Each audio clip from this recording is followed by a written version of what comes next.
Bonjour, bonsoir. En ces temps de confinement extrêmement prolongés, on aurait tendance à passer des minutes, des heures, des mois, des années même sur nos écrans. Alors, c'est sympa de binge-watcher Netflix, etc. Binge-watcher, putain c'est dur à dire. Mais il y a mieux. En tout cas, il y a différent. Faut quand même savoir faire d'autres trucs. Et par exemple, vous pourriez lire. C'est sympa. Du coup, je me suis dit que ça pouvait être sympa de donner des petits conseils lecture. Je suis pas un énorme lecteur non plus, mais il y a des livres dont pas grand monde parle, entre guillemets bien sûr, et qui valent le coup d'être lus. Et donc vous parler d'un auteur que j'aime particulièrement excessivement, Romain Gary, né Roman Cassou, et qui a changé son nom plein de fois. Et de son premier livre, publié en 1945 et écrit en 1943 alors qu'il était aviateur, oui parce que le monsieur a fait plein de trucs, aviateur, diplomate, homme politique, et j'en passe et des meilleurs. L'éducation européenne donc est son premier livre qui se situe en Pologne, à Wilno, pendant la guerre. Ou Wilno, je sais pas comment ça se prononce. Romain Gary cerne l'état du pays sans y avoir pourtant été. À ce moment-là, il était en Angleterre, je crois, et en Afrique également, avec les forces aériennes libres françaises. Le livre est super pour plein d'aspects. Déjà, il n'est pas sombre. Il n'est pas triste ou déprimant. Au contraire, il est plutôt amusant de voir à quel point il tient à ce que la guerre devienne grotesque, burlesque, déshumanisée et même infantilisée. Par exemple, il y a une scène incroyable où Hitler, le Führer à comprendre dans le sens de guide en effet Goebbels et compagnie à faire des choses particulièrement ridicules comme sauter par la fenêtre, entre autres. Ils le suivent sans réfléchir et sont qualifiés de pâles mais résolus. On peut y voir une métaphore de tous les Allemands qui ont suivi Hitler sans trop se poser de questions et sans savoir l'ampleur qu'allaient prendre les choses. Hitler ainsi devient comique. Il devient une sorte de pantin stupide. Par exemple, à un moment, il souhaite entendre l'écho de sa voix résonner dans un écho magique. Il dit donc « Je suis le maître du monde » en espérant que l'écho le reprenne, mais l'écho se tait plusieurs fois. Hitler commence à trépigner d'impatience et répète « Je suis le maître du monde, je suis le maître du monde ». Puis l'écho dit « Maître du monde, mon cul ».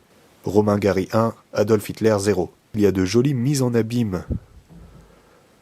Par exemple, un des personnages, Tadek Shmoa, suggère au personnage de Pech d'intituler son livre « Éducation européenne » avec ironie, car pour lui, en fait, l'éducation européenne, c'est une éducation horrible, dégueulasse. Ce sont les bombes, les massacres, les otages fusillés, les hommes obligés de vivre dans des trous comme des bêtes.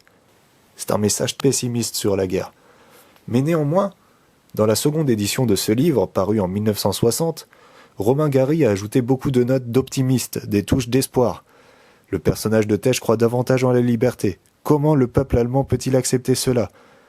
Pourquoi ne se révolte-t-il pas ? Pourquoi se soumet-il à ce rôle de bourreau ? La question a le mérite d'être soulevée par Romain Gary à une époque où pas grand monde ne semblait se la poser.